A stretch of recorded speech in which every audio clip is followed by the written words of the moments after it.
Welcome back to another episode, everybody. My name's Emery Wolf, and joining me is Nick Lamb. And we are just two camera guys.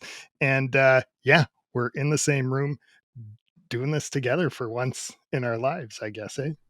First time. That's crazy. That is crazy. Before we get into it, Nick, I think we need to clap it in. Just in case. I should do that at my mic.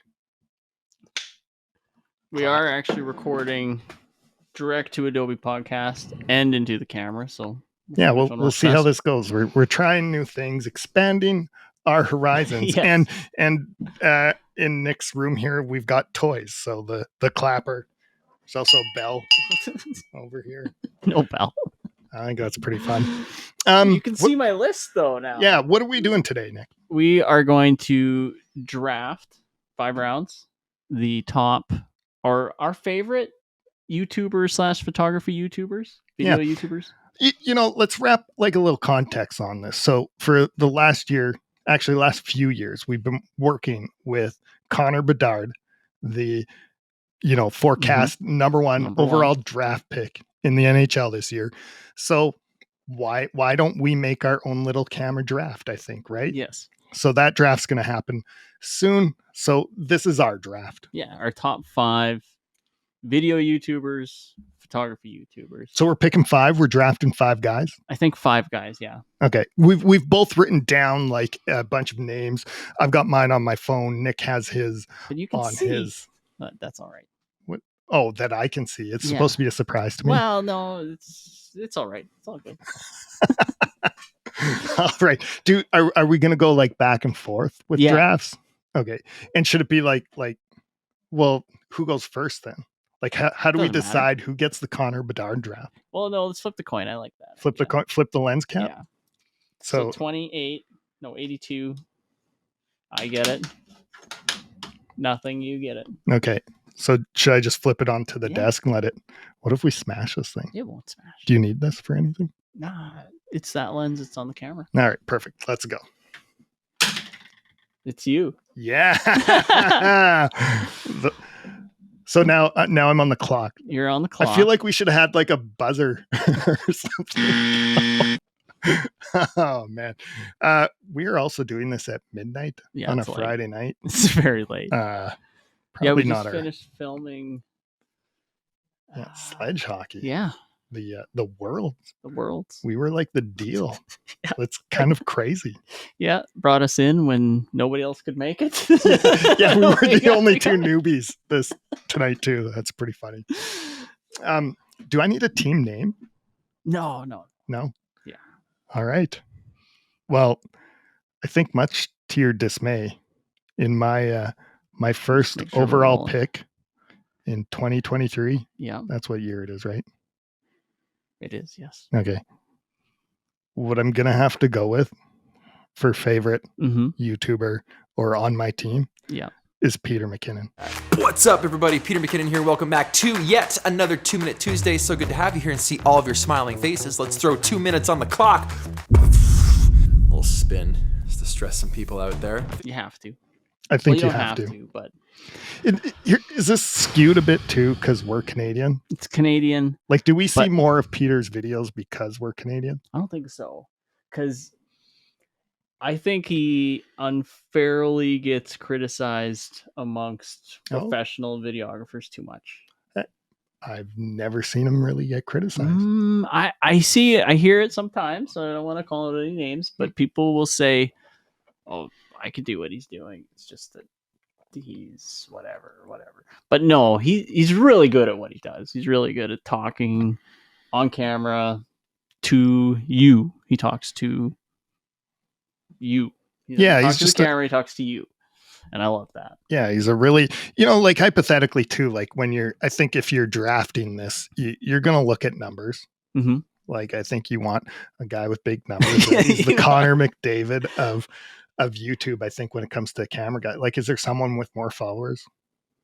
I know that I don't even know. I didn't rank to any followers online. Yeah, me neither.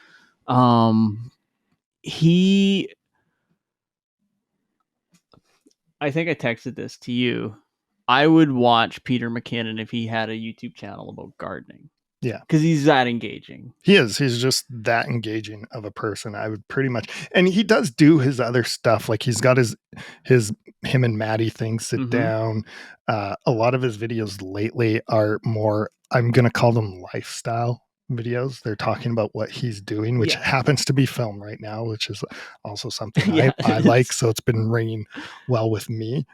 But yeah, he, I actually like his more recent videos more than his older ones, but even though his newer ones are not as popular, I guess. But yeah, I like them more.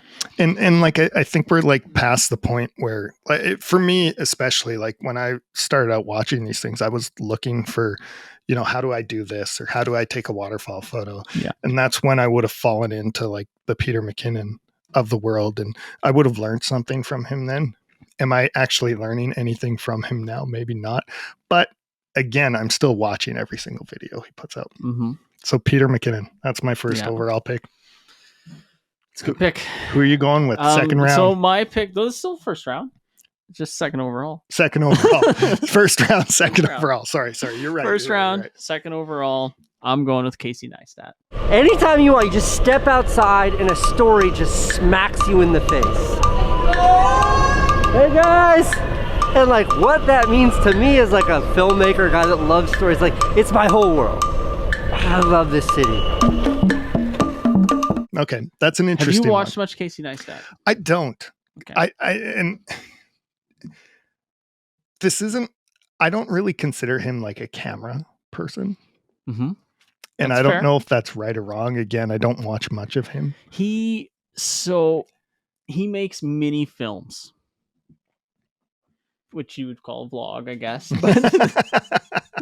But he'll basically spend a day and he'll make a mini film, and it'll be 10 minutes long. But the thing that Casey Neistat does that is inspiring is the way he tells a story. Right. So his little mini film will have a beginning, a middle, and an end, and he'll make whatever's happening that day interesting. I was debating whether I drafted him or Peter McKinnon first. So if I was on the clock, I actually didn't know who I was going to take. That's fair. I mean, like, here's the other thing too, right? Like, so I'm not a Casey Neistat fan, but I do understand like a lot of the influence that McKinnon would have got, or all these other guys, actually did come from Neistat. So he's kind of like the OG. He is.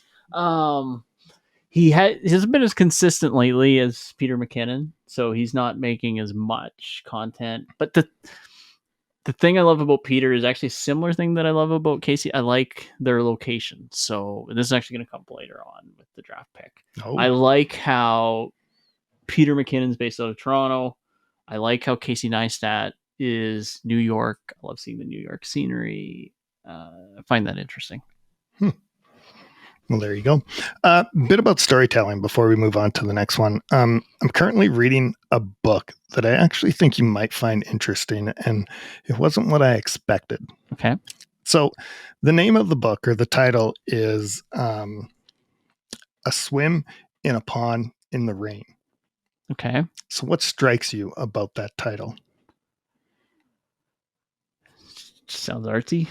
It's a little bizarre, right? Like, but anyways, what the book is it goes through these, I think they're Russian, whatever Tolstoy is, Russian authors, and why this guy thinks that these authors are great and why these short stories are great. But it's also sort of like set up as a class. So there's like a lot of parts where he's asking you questions, right? And you think to yourself, like, well, why is this? But it's all based around storytelling. So, and I think the title of the book is actually like one of his main points. So, okay, a swim isn't a story, right?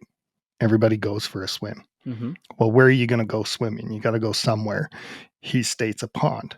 That's still not a story, because there's nothing unique about it. Mm-hmm. So then at one point he talks about getting specific. Now, swim in a pond in the rain is more specific to whatever he wants his story to be about. But like, that's the point where you start getting some imagination in your head, like, well, why is it raining? Yeah. And that is when the story actually starts to take place.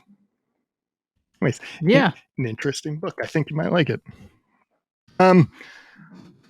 Second round now. Yep. I've got that correct. It's a difficult concept. I don't think this pick is going to come as a surprise to you. I actually think I introduced this guy to you. Mm-hmm. I But think I know who it is. Mark now. Denny. Yep. My experience is not the right way to start a photography business. It's also not the wrong way to start one either. It's just a way that worked out for me. So to jump right into it, this is the 2021 revenue spread, which I'm really, really proud of because it's very diversified. So Mark Denny, if you don't follow him, he is a landscape photographer based out of the US. I don't even know how I found him, how I got onto his stuff. He quit. He used to do like corporate photos, and then he quit doing that completely, and then went on to create this YouTube channel and dealing with all this landscape photography stuff. And I think it was just, he started right in the time that I was getting into it. And I really liked his personality. I liked how he delivered messages, and I was like learning bounds and leaps from him. There's still things where like he goes out into a forest and takes a picture of a tree, and I'm like, I have no idea how he did that. However, with that said too, I also think I could go out to a field in Saskatchewan and he'd be like, I have no idea how he did that. But his stuff is on another level as far as the detail he puts into his photo, where Lightroom work.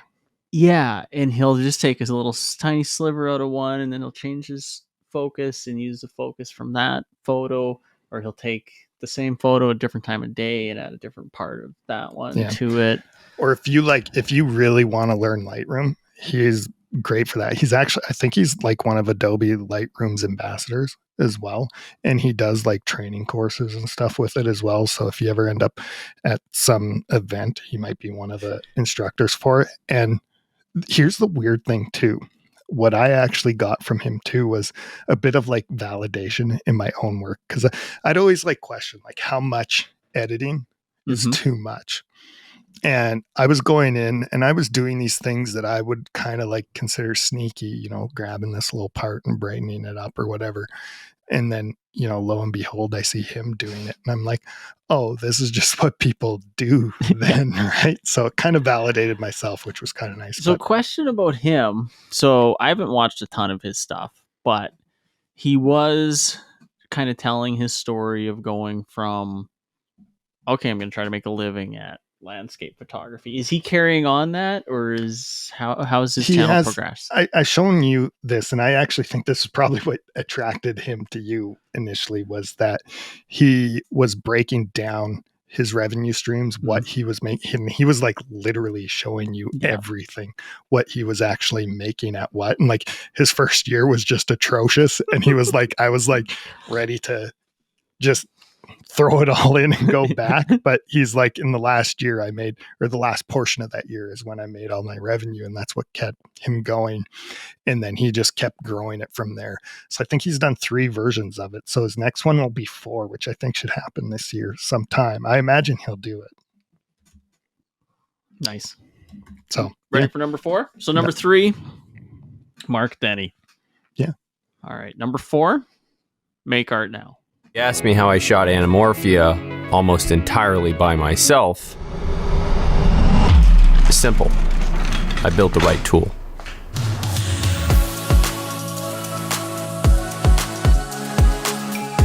Nice. That's my 4th pick. I like that pick. If you haven't seen the Make Art Now channel, it is exactly what you would think on that title. He is making art films out of microview, out of a tutorial. Everything is an art film. And going back to the location, he's moved. Did you know that? No. So he was in LA and he's moved to basically the Midwest. I'm not exactly sure where, but it hasn't been as interesting lately. I liked seeing him walk around New York, or not New York, LA, have his little studio in LA. Now he's just getting settled, so who knows? His channel could grow in the Midwest as any channel could. But yeah, his combination. Do you know what he has that's also different from most YouTubers in a way? He can legit act. Yeah. Have you noticed that? Yeah. He's almost actor first, filmmaker second. It's interesting. I would disagree with that, but I actually think like one of the big things he's got going for him is that he's got this mentality that I like, and it's like, make films, make what you want with whatever you have. It doesn't matter what it is. And so he's gone through like some pretty in-depth sort of like, I'm going to call them how-tos. I'm not going to call them, they're not really exact direct how-tos like this is, set this up here, do this, do this, do this.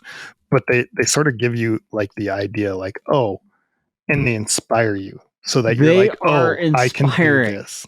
That is perfect word for make art now. You'll watch his video and you'll feel inspired. Yeah. With just how he's able to make art out of nothing. Whatever he has. Yeah. And that's the thing too. Like some days he'll have like a $10,000 camera, and the next day it's like a $25 camera. Mm-hmm. So, do you know what I don't like about that pick? What? It was on my list. Was it up high too? A little bit lower. I had him ranked a little bit lower. So I kind of had like some hypothetical names. I rounded out 2, 4, 6, 7. Yeah.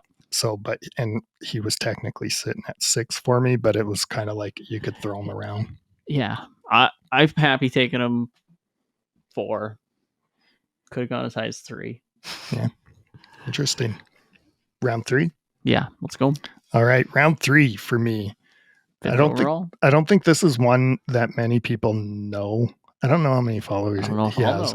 But the Tin House Studio. Oh. Have you ever seen him? I have not seen that. I'm sure I've sent stuff from him before. It's this guy out of the UK somewhere, Europe somewhere. I'm not too sure where, England, wherever he's from. He's got like this big beard. He looks like a rough, tumble kind of gruff dude.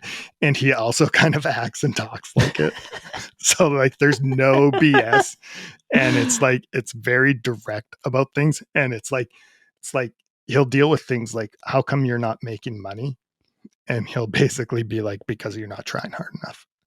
And he's like, if you're not doing this, this, and this, how do you expect to make money? And when you like sit there and look at it, you're like, that's actually probably right. So does he go into tutorial side? So where would he be on the side? Would he be more Casey Neistat or more Peter McKinnon? That is a great, that's tough to peg too. Like a lot of his stuff is actually like talking head. And like, I just sit there and listen to what he has to say. So more podcast format. Yeah, but like in short form, like his videos are usually only like 5-10 minutes. He has done like some how to. So his niche, like what he gets into, and he talks about niche and like why niche is important. It's actually pretty interesting. Mm-hmm. But his niche is product photography. So he would take, we don't have any real good product, my ball cap or something, set it up on a thing and take a photo of it. And it's going to be like the most amazing photo you've ever seen of it. It's absurd. Interesting. Okay. A lot of food and things like that too. He has gone through like sort of how he does it, his lighting setups and things like that too.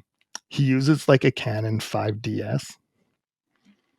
Like, so he's not even like up to date on gear, and he's just like, it's, that's BS. You don't need the biggest gear. And for my purpose, this is the best camera I can currently have for it. Yeah. Yeah. He's a really interesting person. He sort of gets into like, I think the theory and those things that make you think. And that's why I like him. Nice. Yeah. Ready for the 6th pick? Yeah. Overall? I'm going to go with Gerald Undone. This makes sense for you. Again, I'm going to say, I feel like this isn't totally camera centric, but it's okay. It's your team. I feel like Gerald is very camera centric. That was his bread and butter when he started, for sure, right? Like, because I think it was all like electronics all over the place, but the camera was where he started like gravitating and things started taking off for him. I could be wrong. Yeah, so he will bring out a light meter and show the difference between what one light is to another. He'll bring out a color spectrum meter and show why this light is going to be more than another. He'll break down what CRI is in excruciating detail. He will break down more than almost any YouTuber that I can think of as far as the absolute details about why, like the technical workings of camera equipment, lenses. He'll put lenses and measure them with lens charts and explain the difference. But he would laugh at that. He would say that's not a chart. Well, it's just a 30-year-old chart It's that a we focus taped chart. to the Yeah. wall because I don't know why. Don't ask. Yeah. That is really his. That is what makes him good, is how exact he is with things. I do enjoy him as well, but I've been like tailing off on. Like, I haven't watched a his ton of his stuff lately, but I will go to, if I'm ever researching gear and his video pops up, I'll watch it. If I'm I would considering trust buying what that. he's saying, right? He does not have the story arc of a YouTuber as much as Mark Denny, Make Art Now, Peter McKinnon, Casey Neistat, but his content, as far as the review side of things goes, I love it. It's really good. Do you know what's actually really interesting? This has dawned on me right now. So we've got 6 picks up here on our list, and like each one of them are kind of like distinctly different Yeah. from the next. Like, so it's really hard to actually like compare and contrast them when they are unique. And I feel like that's maybe part of why we're picking them as well. Yeah, it's not even a ranking. Well, it actually is kind of a rank. Now that I'm breaking We've ranked it down. them. Peter McKinnon's number 1 overall. It is a rank. If Peter McKinnon is watching, Yeah. Can't even say that with a straight face. No. But anyways, yeah, it's just we're ranking them. It's a ranking, yeah. My microphone fell. Sorry, It's all right. I'm trying to tighten it up. So we are in 1, 2, 3, 4th round, 7th overall pick. Right, 7 overall. Okay. This one actually I don't think I've ever brought up to you, but the photographic eye. The photographic eye. Okay. Have you ever heard of him? No. So it's another like British guy or wherever he's from over there. I like watching British YouTubers for some reason. It's entertaining. Yeah. Yeah. Well, I've got a British one coming up soon. It's funny that I've got 2 of them, but like I don't think of that at all with it. With the photographic eye, what I like is that it goes back to the Tin House Studio guys. Well, he gets really into the theory of photography, and he'll go through the history, break down like why light is important and what it means, or I'm trying philosophical. Is that what? Yeah, right. Like it's super philosophical, and like every time I listen to him, I feel like I'm learning and kind of getting. I'm not going to say like full on inspired, but like a little bit inspired. Like I walk away. I bought a book because of him. I don't even remember what the book is. I haven't read it yet, but I bought a book You bought the book because of him. When someone has money because someone's got that much effect on you, I didn't do anything. he's got to get with put that into the ranking information. somewhere. I thought about doing something. He did a video on this book and like just what lessons you would learn from it and stuff. And I was like, this sounds like a book for me. And I bought it. Nice. Yeah. So I'm looking at this list now, and I had it kind of pre-ranked, but I can't make the pick I was going to make. I'm looking at it, and I have to change it. Interesting. 8th overall, I have to go with Philip Bloom. So I want to ask you, you don't have to answer this. I don't know if it's fair to answer. Who are you saying you were going to pick before? I have 2 to 3 people before him. So this is all, my list is in order. And I had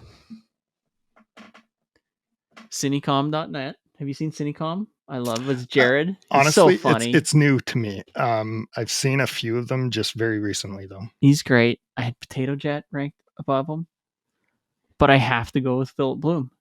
I'm not shocked by this at all. I absolutely, if I had to only watch, if I could only go back and watch one of those, I was just kind of doing it as that, just going, okay, if I couldn't watch this person, I couldn't watch this person, but I could watch this person, I would have to go Philip Bloom. And I would maybe even rank it above Gerald Undone. Because, well, Philip Bloom. So you took him late? I took him late. It's a value pick. I can't believe he was still on the board. But have you watched much Philip Bloom before? I don't. Okay.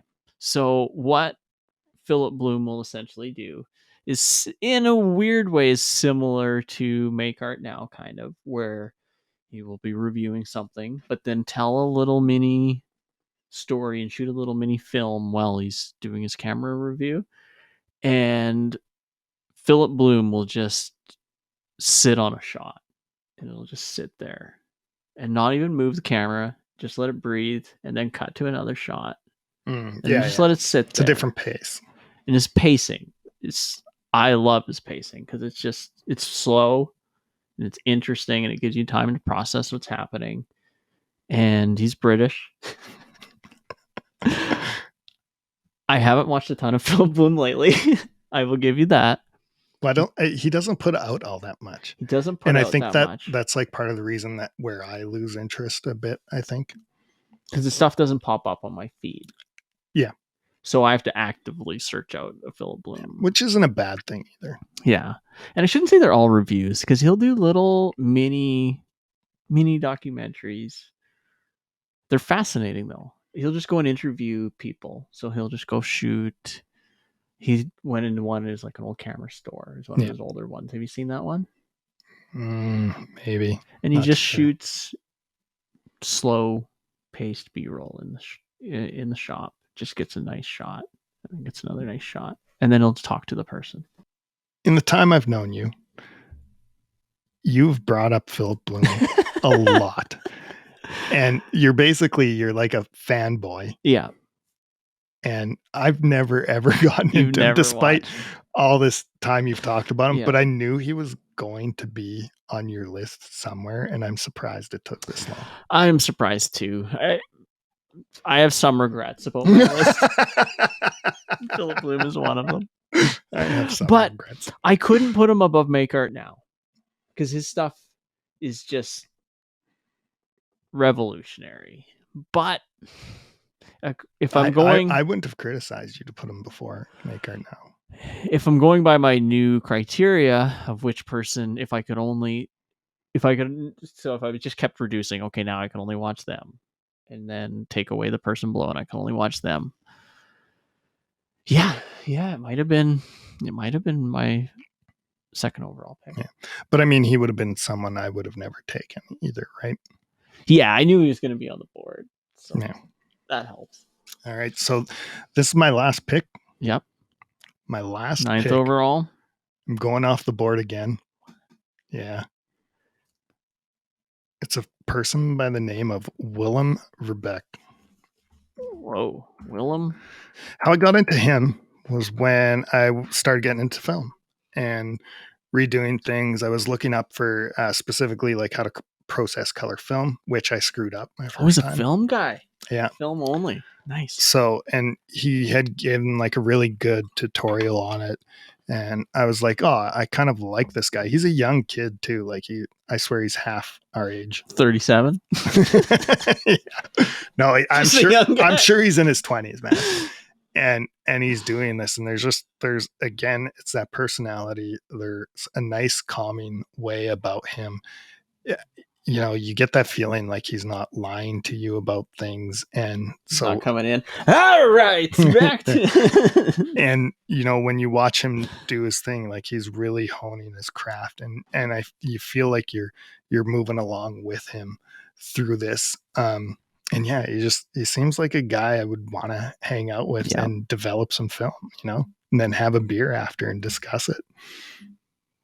But yeah, again, I don't think he's that popular, mostly because he deals with film, but yeah, he's definitely been one of the ones I've watched a little bit more of lately for sure. I'll have to check so I'm him gonna out. round it out I'll and, go back. put him on my list. Watch some of these. Yeah. So I had some different choices here. 10th overall. I have to take Cinecom. Have you watched much Cinecom before? Not at all. It's a lot of After Effects tutorials. It's a lot of. Wait, did this replace Daniel Schiffer for you? No, Daniel Schiffer replaced Cinecom for a bit. Okay. But if I had to make my list of people that I enjoy as well, so the Cinecom guy, Jared, he's very, I don't even know what country he's from, but it's very entertaining, very funny.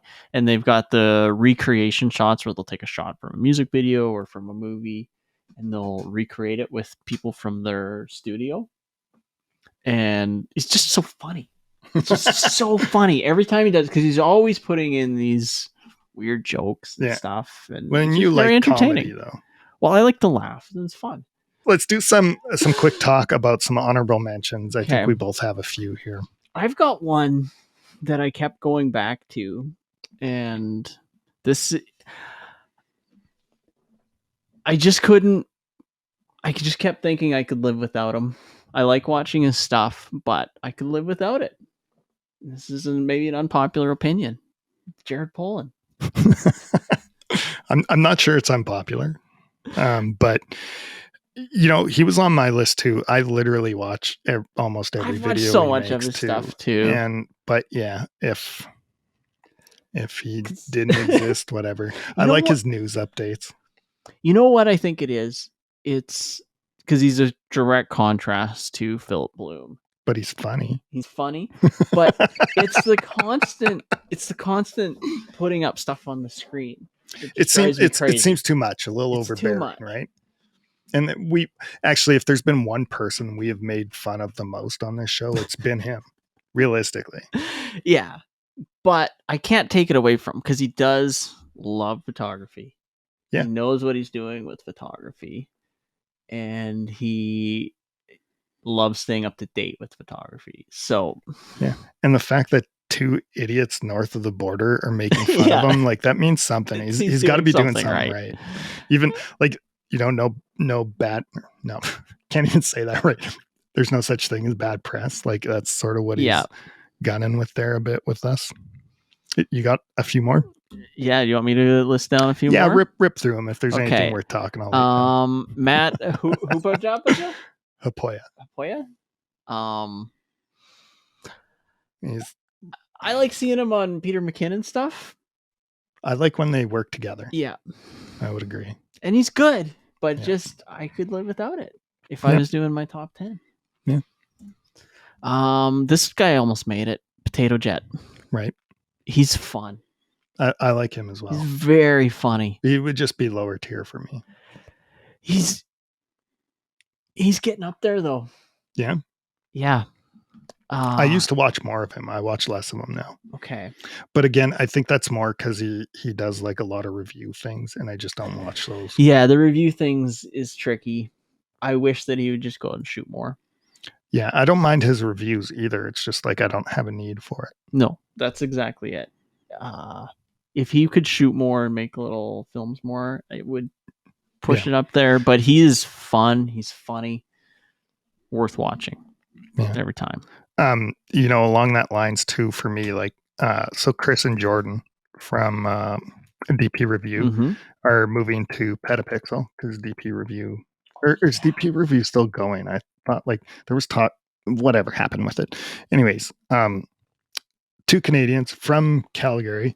I always imagined like us actually meeting them at some point in time. That would have been fun. It would have. But again, it was sort of that thing. A lot of their thing is reviews, and I would watch, if I was ever getting something, I would watch one of their reviews. But when it is so review laden, it's just like I don't have that much use for it. So that's their downfall. But again, I would watch their reviews for everything. Their year-end thing when they do the drinking game, that's always fun too. So I just like them. Yep. Kai. Ooh, Kai. I think it's Kai W. Yeah. Very good. Yeah. Very fun.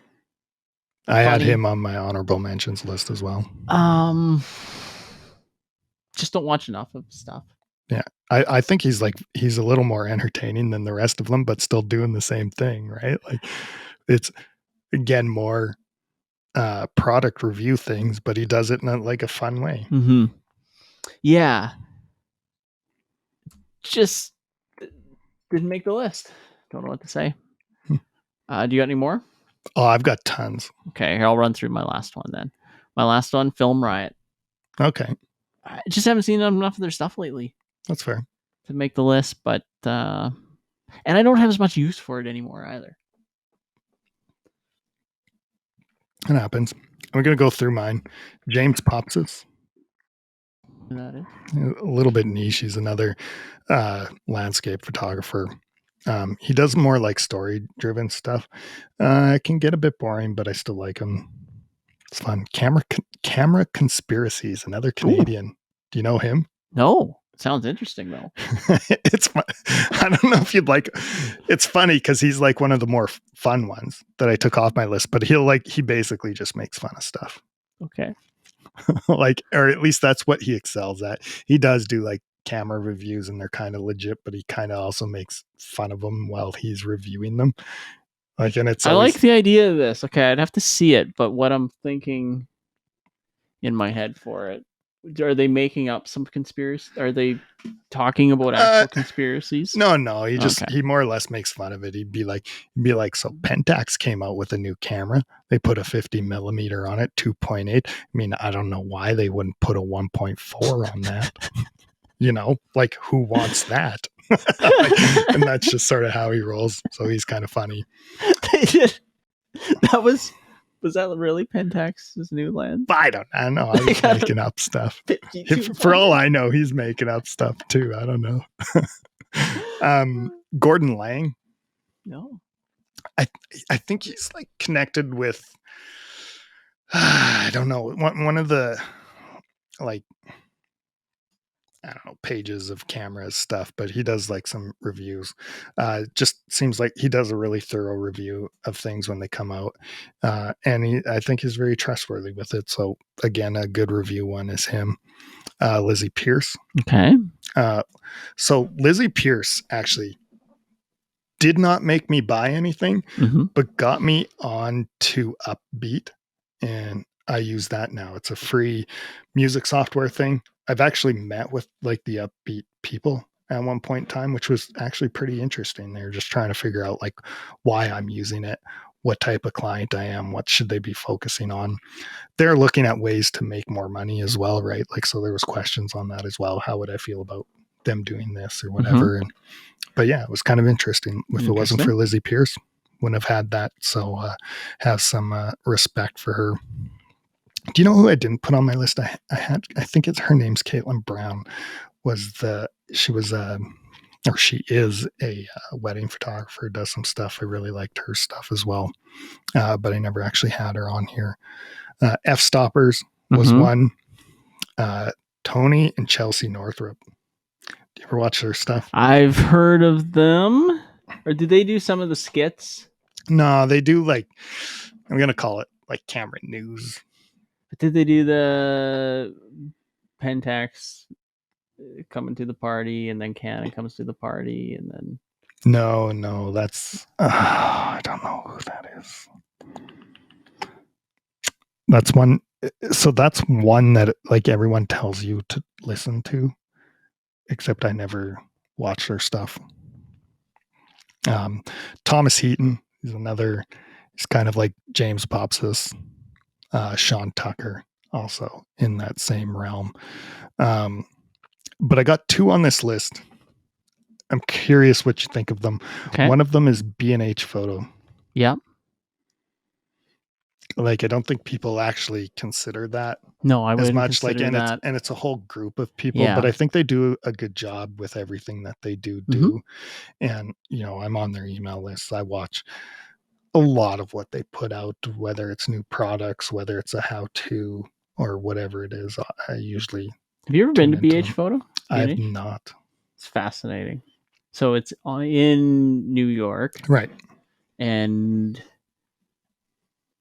it's like think Walmart, but multiple stories of Walmart. Like crazy. It's Yeah. huge, massive, and just floor upon floor upon floor upon floor. And then the checkout's kind of cool. So I've never actually bought anything inside the actual B&H. I've just ordered it online or whatever because it's confusing to buy it there and bring it back and luggage and all that. But they've got this weird, it's not weird, it's cool. It's this kind of picker system where they'll put something and they'll put it on this conveyor belt and you can see stuff that people have bought. And it's traveling throughout the store and making it up to the checkout. It's really neat. So I've never been to B&H, but do you know where they have a really good video about that? On their YouTube channel. So you've actually seen their picker system? Oh yeah, with it's crazy. conveyor belt The video for it is fantastic. It's absolutely like the first time I watched it, I was just like, I couldn't imagine that they actually built this thing. Yeah. It was crazy. It's cool in the store because you're just, what is that? Yeah. They even run like cameras through it and stuff too. It's good. Yeah. They did a really I was good thinking job that with when it. you said they made a video, you could see the camera going on the conveyor belt. And yeah. My last honorable mention is someone who I don't actually really consider a camera person either, but Marcus Brownlee. I like MKHD. watching their videos, but not a camera person. Right. But I wanted to draft him. Yeah. Like I could just listen to that guy talk about anything. Yeah. I feel like he's just himself when he's talking because he's not completely over the top. Yeah. It's just saying stuff. Yeah. He recently did one too on like the worst product he's ever reviewed, which was pretty interesting as well. Like to hear him talk like that negatively about something. Like usually his criticisms are pretty on point. Like he ripped that product up. I don't even remember what it was. Yeah. And he does a good job too of coming up with some interesting things that are kind of worth. Oh man, when you look at like how they shoot it and what they do, videos on that, it's bonkers. That robot arm thing they have. Have you never seen that? No. Oh my good. It's like a $100,000 machine that can do like exact like you're talking for around product things. Stuff. Yeah, like it's a camera though that they use. Yeah. Okay, I see. Yeah. I've seen it's done so well though and so tastefully that you don't even think. Yeah. But he also has like $100,000 machine that does it for him. Like it's crazy. So their videos, I watched somebody that went back and showed their early stuff and he was doing like tight shots of himself and then now he does more wider shots. So he's spoken about that too. It's so you can see with his hands, it made him more engaging and inviting in. Yes. It's something that we did not do all night not at until all. Now. No. But he's really good at this it. was my favorite motion. Yeah. Well, this was a good 20-minute video that turned out to be 46 minutes. Do you know what? That's fine. That's a perfect podcast time. Yeah. So we're going to end it at that? I think we should. Okay. I'm just going to grab this bell and ring it. This, in the olden days on film sets, that's how they would end stuff. They'd ring a bell.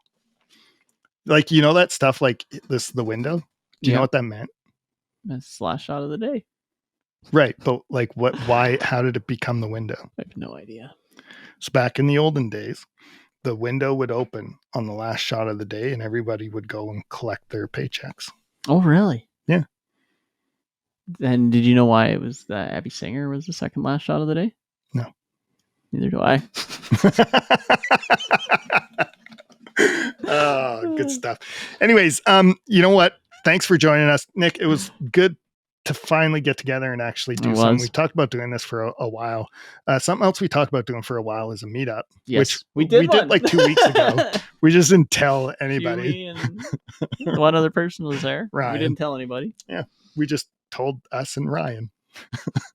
but we'll actually have to We do should that do it. It was fun. at some point in It was time. a lot of fun. But yeah, I think that's good for this episode. That was our 2023 draft. Are we going to do a 2024? It's probably Yeah. redundant, but We'll change it up a bit. yeah, we'll come see. with a different spin on the draft. So I like the draft. We'll though. actually think about what we're doing instead of just like going, hey, what are we doing? And discussing it for the first 15 minutes of the show. Yeah. Okay. It's a good idea. All right. That's it.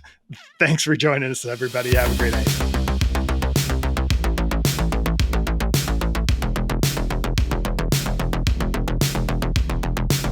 Again, just because I don't want to let it go, the comedy thing. I think you're the funnier one on this show. It's not hard. Touche. Anyways, yeah. Let's quickly